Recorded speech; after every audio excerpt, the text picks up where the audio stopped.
जी नाज़रीन, असां हिन वक़्तु मौजूदु आहियूं दादू वेझो मखदूम बिलावल ते, जिथे कुझु ॾींहं बी सेक्शन थाणे जी हद में जेको नौजवान ज़मींदार हुयो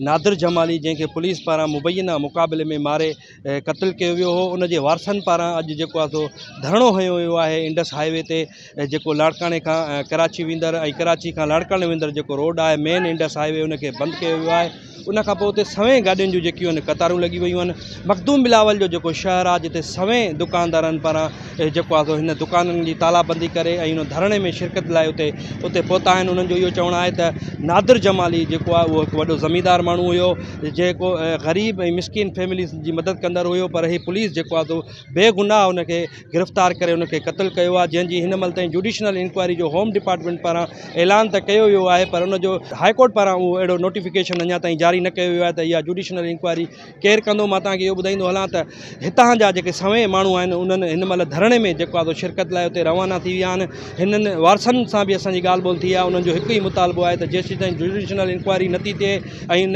क़त्ल में जेकी मुलवस आहिनि SSP दादू अमीर सऊद मंगसी ऐं ॿिया जेकी पुलिस अहलकार आहिनि, उहे मुअतल नथा थियनि त असांजो धरणो जेको आहे सो अणॼातल मुदे ताईं जारी रहंदो। हिननि जो इहो बि चवणु आहे त कुझु ॾींहं पहिरियां होम डिपार्टमेंट तरफ़ां हिकु टिनि जेको आहे सो SHOs खे SHO ए सेक्शन आहे कुर्बान कंबराणी, CI इंचार्ज आहे बेनज़ीर जमाली ऐं ख़लील मसण खे हटायो वियो हो, पर उहे बि अञा ताईं पंहिंजे उहिदनि ताईं ते मौजूदु आहिनि ऐं उहे हिन महिल बि कमु कंदा पिया। हिननि जो इहो चवणु आहे त जेसीं ताईं उन्हनि खे नथो हटायो वञे, तेसीं ताईं जेको असांजो एहतिजाज आहे, धरणो आहे, उहो जारी रहंदो।